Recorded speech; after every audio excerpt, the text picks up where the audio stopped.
Good morning. We've got a great kickoff panel here. We've got some really incredible panelists that I'm excited to introduce to you. And I just want to say the goal for this panel this morning is we're going to talk about a number of issues that Detroit is facing, issues that the panelists have identified, and what it's going to look like when those issues are solved. Not necessarily talk about or the one way to get to that solution, but we're going to talk about what Detroit looks like now and what it's going to look like when these particular issues are solved. They're going to go into how they're particularly handling and fighting those issues on their own, but what I want you to keep in mind is how can you help? Listen to the issue that's being mentioned and listen to the solution the way it looks and think about what you can do to help Detroit get to where it needs to be. So I'm going to start first here, right on my immediate left. This is Chad Rochkind. He's the founder of Human Scale Studio, and that's a consultancy that provides people-centric solutions to issues in cities, neighborhoods, and businesses. He was recently recognized by Metropolis magazine as one of the 10 new talents in America for his work in galvanizing the community in Detroit, specifically the young professional cohort. And he was nominated for that award by Vishaan Chakrabarti, who's one of the most talented and noted urban planners in the country. Immediately next to him is James Feagin.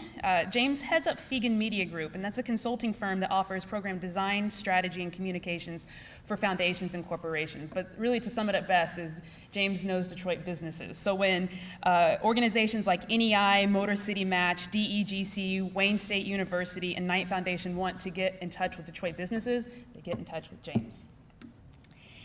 Next to James is Lauren Hood.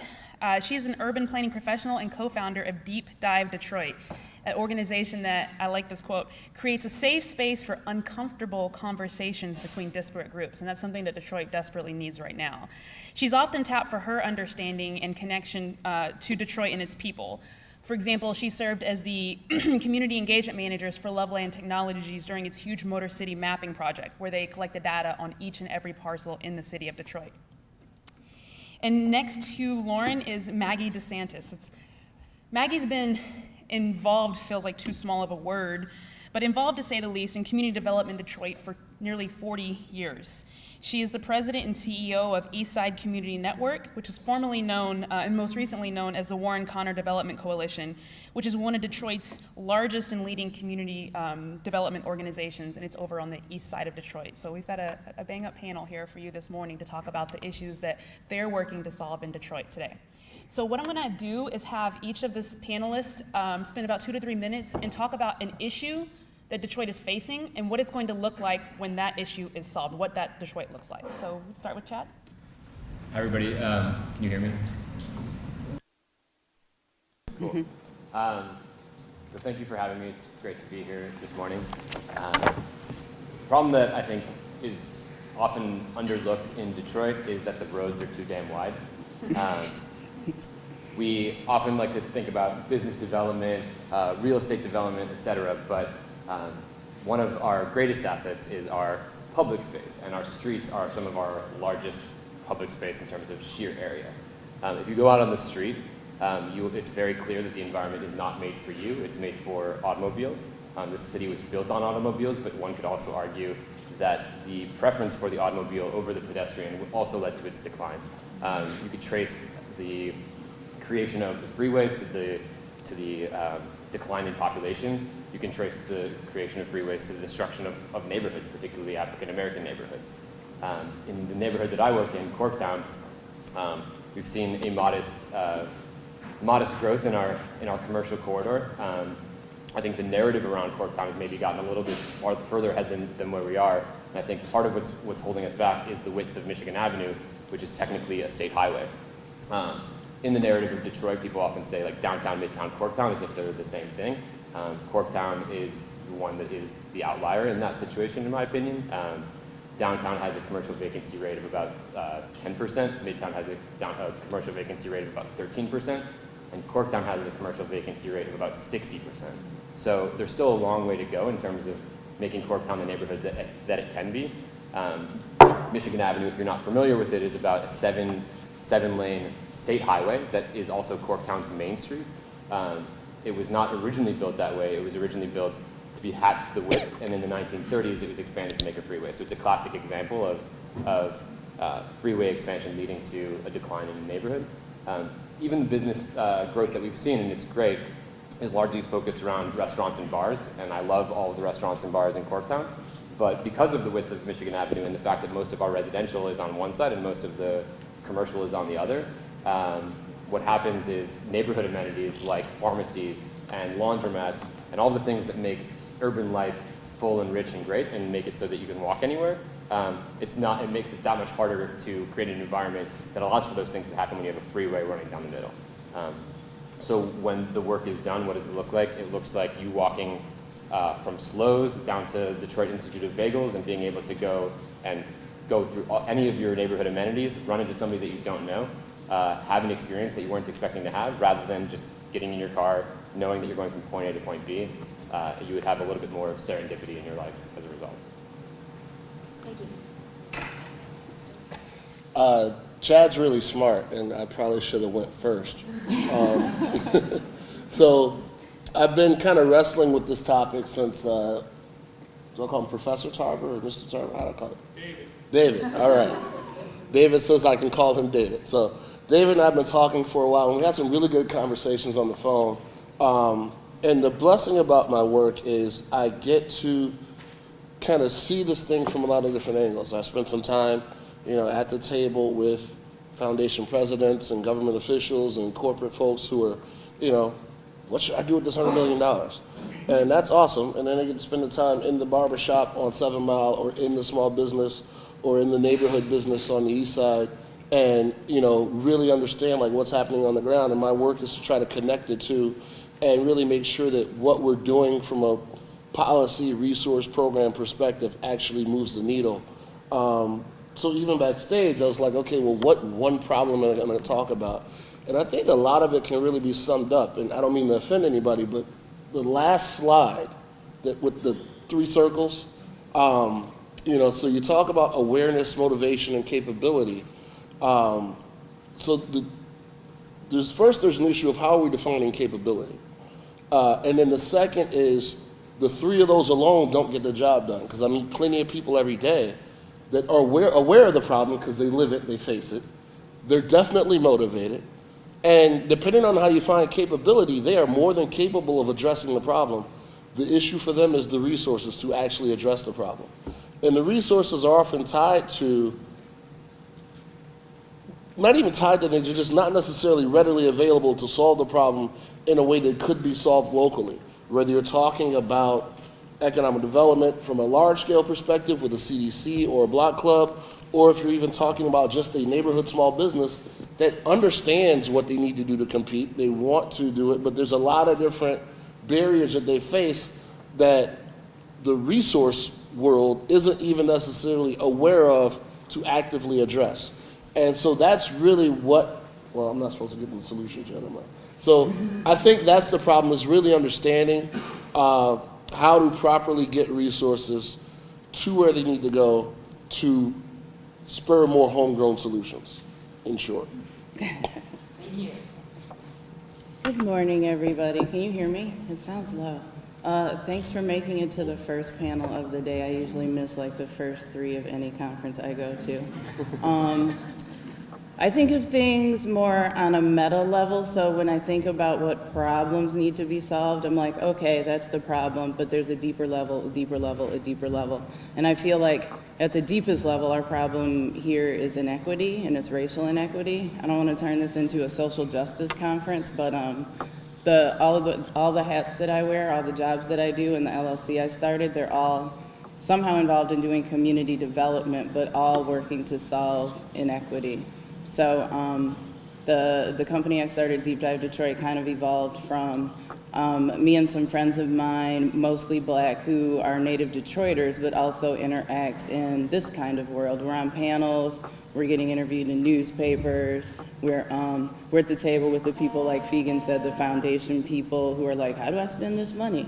So we're in that civic sphere, we're hanging out with new Detroiters, we're kind of new Detroit, but we're also very old Detroit, and we would have these conversations like, how do we bridge that gap between the new people that have all these resources and the old people that have all this capacity and all this knowledge but don't have resources. So my organization facilitates dialogues between those disparate groups, trying to to build that bridge, because I think the biggest problem here is inequity, and all the other problems that we have to deal with, like the housing crisis, the water, like all those issues are just a lesion caused by the cancer of our racial inequity.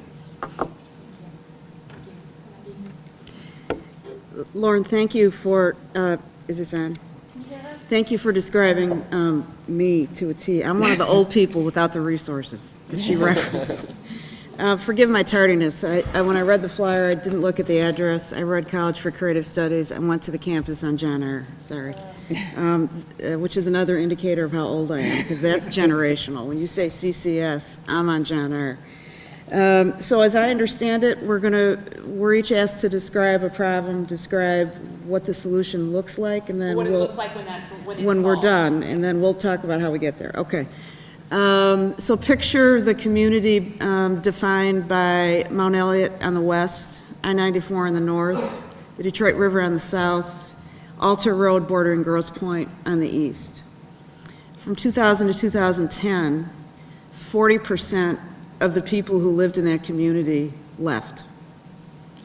And as you can well imagine, roughly the same number of businesses left, because retail, consumer-oriented businesses tend to need nearby customers to survive.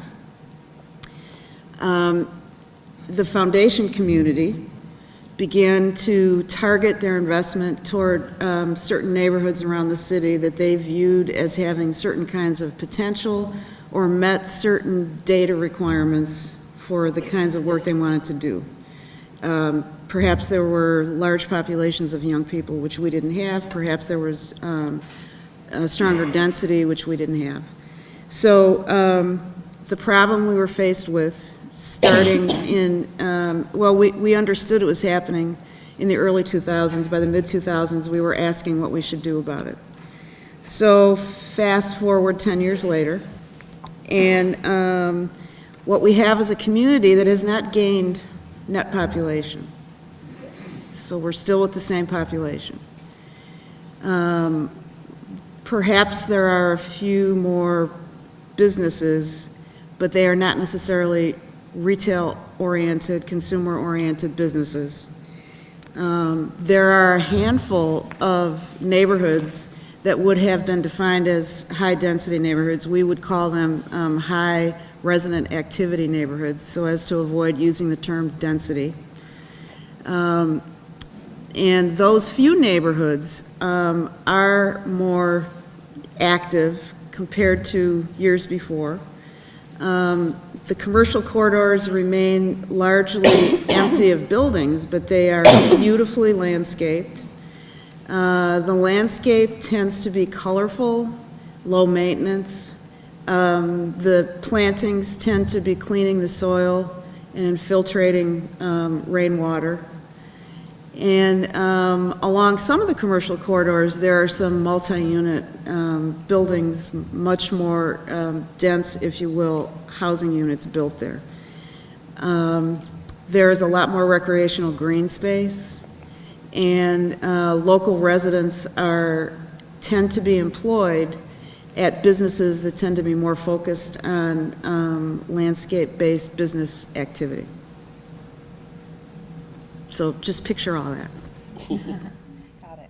Thank you. So we have 4 completely different problems here. We have a city that focuses on cars instead of people. We have resources that are completely disconnected from the businesses that they're trying to serve, neighborhoods that have emptied out. And from a larger standpoint, it really, if you could wrap that up in a bow, it would just be reflective of the decades of systemic disconnection from the city. So you're each seeing different pieces of this problem, but that's overall like what has caused this. So Lauren, I'm really interested in hearing, to really address the underlying issues that are there, you do have to have those hard conversations, and they're not easy to have. You can talk about these things with friends and break down into fights.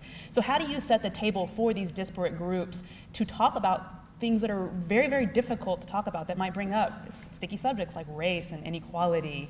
How do you set that stage to have a conversation? Well, for me, it's really easy. I call it a difficult conversation for people that don't normally have those talks. So if you are a brown person of any shade, you probably have these kinds of conversations all the time. So it's really just difficult for white people, I think, which is fine. Can I say white people? I feel like this is a tense little room. Like white people, black people, there, it's out there. But the way to make the conversation go well is to really be comfortable, like putting your own hangups on the table. So I tell a lot of my personal stories, and I wasn't always thinking in an equitable way. I used to look at different people and make snap judgments, so I like to address that when I'm having those kind of conversations so that other people are like, oh, that's perfectly normal. Yes, yes it is. And we're kind of conditioned to be racist. If you've ever watched a television or read a piece of classic literature or listened to the radio, there's so many things that are like inundating you with these messages, like it's kind of just the American way to be thinking like that. It's really not all your fault. So when you address it in that way and like don't point the finger at people and blame people, just say, look, this is kind of just a result of being in America at this point in time. Then people can be comfortable with being like, oh, I have had those kinds of thoughts. And it's perfectly normal. Not healthy, but perfectly normal. And what is the success rate in those conversations? Like, how often is it that people will be able to see a different way of thinking? Well, that's a problem I have. Maybe somebody in here can figure out a social metric, like how can I judge the effectiveness of these conversations? So I'm on this panel as a result of one of those conversations. My buddy Ben over there was in a group of Venture for America fellows that I had a conversation with about community engagement and gentrification. And he's like, something you said in that conversation really struck a chord with me. I think you should be involved with this urban entrepreneurship panel. And then David was like, Ben talked to me, so be on this panel, come talk to my class. So I guess it was successful because if nothing else, it at least reached Ben in a certain way. And now Ben is submitting a Night Cities proposal for this thing called the Other Side that will get people from like city, suburbs, black, white to come work together. And he said that was inspired by the conversation that we had with the fellows. So to me, that makes it look successful, but I don't know how many times that happens that I never hear about. Like that's just the one from the most recent dialogue that I did. So Lauren's issue is racial inequality, and the way she's solving it is by putting it out there and having that conversation and jumping out first with the things that maybe we don't want to say, and it makes other people feel comfortable and maybe following up to that. So Chad, you talked about the roads being too wide and us being more car-centric than people-centric. What are you doing to solve that issue? A few things, but I think that this issue is actually tied somewhat to the issue that Lauren's bringing up, which is our physical environment actually separates us from each other, so that you have to force these conversations to happen. In a walkable urban environment where there's multiple types of people, mixed income, people will encounter each other on the street. And I think part of what's happened in Detroit, and we are one of the most segregated regions in the country, is people just are able to live in their own little silo just because of how our environment is designed. So I think the issues are linked, and if we solve for one, we can help solve for the other. Specifically in my work on Michigan Avenue, I'm trying to take a two-pronged approach to how you approach large-scale infrastructure change in an urban environment. So the traditional route is like master planning, where you have like your diagrams, you have your renderings, you have your proposed vision for the future. In Detroit, there's been a lot of those and not a lot of action, even though it's a necessary part of the process in terms of galvanizing support, getting the large cohort of government agencies that touch every place in Detroit. But if it's just hanging out there and nothing's happening on the ground, then people feel that nothing's moving. So pairing long-term master planning with tactical urbanism, which is these sort of shock actions in the urban environment that gesture towards the future that you want. So for example, 2 months ago, we took away a parking space and put in a public space in front of Astro Coffee. It was a public space that was open to anybody. It was not an extension of any business. You started to see that, one, like what it would feel like if the road was one lane shorter, but then also if there was actually a space for people to meet each other randomly on the street. And so you can have that conversation around in a boardroom around a table, talking theoretically about what it would look like, but if you can do these short-term actions where rather than having that meeting in a boardroom, I'm having the meeting at this action, and we're sitting in the parklet talking about what we should do about Michigan Avenue. It's just a lot more powerful. We did that technically illegally, so it was kind of an act of civil disobedience, but that was part of its power. But we also were engaged in a process with Michigan Department of Transportation while we were doing that. So we're trying to, one, push the conversation beyond their comfort zone, but also engaging in the traditional dialogue at the same time. I don't know of any specific area that's had that two-pronged approach.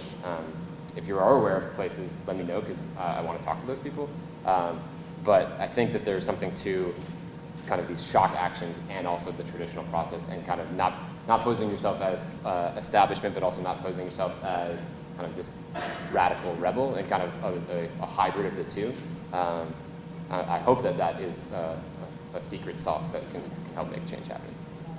So it's also a matter of taking these ideas off a piece of paper and putting it in action so people can actually see it when they walk by. Yeah, so that parklet costs $5,000 to do. A rendering would have cost actually probably around that amount, maybe more. And so this was a real life thing that people could experience. And now we have all the photographs of people using it. We have the actual people who had that experience who now are angry that it's no longer there. So now that's a political emotion that we can help mobilize towards change. And so I think there's multiple things like that. And I don't think like the solution that we had, which was to take away parking space and put in a parklet, is not necessarily the long-term solution, but it gets the conversation started, and it allows for a point of reference when we're going through these long-term planning. Actually, what I think is probably most necessary is just a simple sidewalk extension. It doesn't need to be anything fancy. Just give people more space, allow the businesses to serve on the street. So that also, one of the things that's happening in Corptown is there's been actually a few months ago, so it's not a problem anymore, you'll be safe, but there was a lot of car break-ins during the month of, I think, June. And part of the reason why that's happening is because there aren't eyes on the street. You go into all the businesses, they're packed with people. You go out onto Michigan Avenue, it looks like a ghost town, and that's because the environment is not encouraging of people being in it. And so then activities that are nefarious can happen without anybody looking at it. If you have people on the street eating, enjoying themselves, one, it would be more inviting for people to move up and down the street, but also criminal activity would decrease. So Maggie, you and Chad are both working to make a specific neighborhood or an area of Detroit better and more accommodating to people. You've been in this game a long time. So can you talk about some of the projects that you have worked on in the past few years? I know the Lower East Side Action Plan was a federally awarded program for how effective it was. So can you talk about what you're doing to make the East Side of Detroit a better place? Yes, absolutely. So let me try to boil this down to an elevator speech. So in recognition of the population loss, my organization and a couple of other community development organizations in that community decided to embark on a very, very different kind of planning process, using a planning tool that acknowledged that all that open space could be an opportunity, and that with the going-in premise that we would not repopulate for at least a generation, and with the premise that if given enough information and enough data, and if there was a trust and a belief that residents could decide, that we could make a different kind of plan. So over a 2-year period, and in the end, seriously engaging somewhere around 7,000 residents, which out of a population of 53,000 is not a bad percentage at all.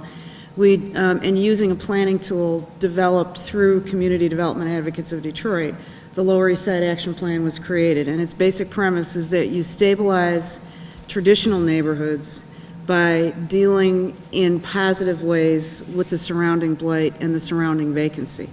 So the plan was rolled out in 2012. We've been in an implementation stage since then. And the activities range from advocacy work, for example, in order to get a special green zone designation for that community to incentivize landscape-based investment. Residents can now access beautification grants, and then with help from Detroit Future City and Greening of Detroit, can beautify vacant land that they can either lease or buy from the Detroit Land Bank Authority through a special pilot project that we have with them, so they can begin to engage in reclaiming vacant land. With the help of the Knight Foundation, we're demonstrating low maintenance, low mow plantings that can be used on larger swaths, trying to show the city that a landscape strategy that is low maintenance and involves what we call maintenance agreements with nearby private sector businesses can result in beautiful landscape that just by virtue of its beauty can create a different psychology in the minds of people who live there and the minds of people who are considering investing there. So the irony of the work that's going on now, and it's counterintuitive, because as you know, the conventional wisdom around stabilizing neighborhoods is to target that neighborhood, to kind of place an invisible wall around it and throw all kinds of investments in that neighborhood, the theory being that that's going to cause more folks to want to live there and more to invest. Our theory is that if you take care of the surrounding blight and the surrounding vacancy without worrying about repopulation, that the folks living inside those more active neighborhoods will recognize that activity, feel better about the beauty, and the natural cycling of a real estate market will begin to happen, where people want to move in, sales and turnover are acceptable, and values remain steady or they begin to rise. So that's kind of how we're attacking it. I'll maintain till the day I die that we're right, but it's going to take a while for that to happen. It has frankly not been easy to convince. This is a mindset change, as you can imagine. I'm seeing some heads nodding, so I know you know what I'm talking about. It's a mindset change, and so leadership has to grab that mindset change. I appreciate Detroit Future City because that's the same premise for Detroit Future City. So the issue is we've got to get conventional thinkers, conventional investors, and city leadership to buy that mindset change in order to go forward. And hopefully we can demonstrate that in one community. And I'm actually really curious to get your opinion on this, and James, you too, because I know you're out in the neighborhoods all the time. I mean, all of you are, but do you see that mindset changing over the past 10 years? We hear so often the fight between, or the perceived fight between city and neighborhoods. What is your take on that? Do you feel like the neighborhoods are being ignored? Is the situation getting better? What's your take on that, Maggie? Well, no, some neighborhoods obviously aren't getting ignored. There are some neighborhoods that are getting a lot of investment. It's a natural phenomenon on some level. It's a little bit artificial when you look at investment being steered to certain neighborhoods versus other neighborhoods. But so in our process, we started to see the mindset change when we began to visualize how open space could look, how it could be productive. When people began to visualize and talk about wineries and tree farms and horse farms and hydroponic farming and just greenscape, natural greenscape, you could begin to see in very subtle ways that people were grasping it. We put out a typology called urban homestead that basically suggests that you can have a rural lifestyle right inside the city, go off the grid, have lots of land, and then jump in your car and go watch the Tigers play, all in the space of a day. So I think locally in our community we're seeing the mindset change. I'm hearing the mayor start to equate green infrastructure work with vacant land reclamation. And I credit the flood of August 2014 with helping us understand the real implications of bad stormwater management and how we can mitigate that. So I'm going to be an optimist, because you have to be to survive in this work. I'm going to say that there's a mindset change starting to creep in, but we're not there yet. James, what's your take on that? We have, very popular neighborhoods, some not so popular that or not as well known. What is your take on that situation? Are we focusing more on neighborhoods lately, or obviously there's still more work to do, but have you seen a shift? Well, I've experienced this a couple of different ways. My first foray into community development was actually working under Maggie at the Warren County Development Coalition. And at the time, we were either a targeted neighborhood or we were pre-targeting. So, we worked on commercial corridors and, we were deemed viable, and then some of those things happened. The funding from my position was actually lost as larger organizations decided to shift to certain neighborhoods. So, that kind of ended that portion of my career. And as I got back in economic development now, with the work that I'm doing with Any Ideas and Motor City Match and even the Night Cities Challenge and Night Arts Challenge, what I love is that when we walk into a room and we look at what we're going to support, we don't have a map up saying these are the hot neighborhoods. you have an idea-driven challenge that looks at the entire city as a place of opportunity that we want to see value in. So when you look at the winners' results from the Motor City Match or from any ideas, you may see some clustering, but you also see businesses that are outside of, the sexy hot neighborhoods with a real focus on the need to create local economic impact, even on a small scale. Could that still happen better on a larger scale? Definitely. But the work that I get to do, we look at, an isolated retail business that's held on as just important as filling that 10th vacant storefront in a dense commercial strip. I'm going to ask one more question, and then I'd like to open it up if anyone has any questions. But from a big picture perspective, everyone here is involved in changing that conversation, or maybe it's even starting that conversation. Each of you has identified a problem, and you're working on your specific solution. You can't do everything. We have a lot of people in this room. We have a lot of students in this room that are thinking of going into this area. What are some other ways that your problem can be tackled for anyone out there listening that's looking for a project to pick up?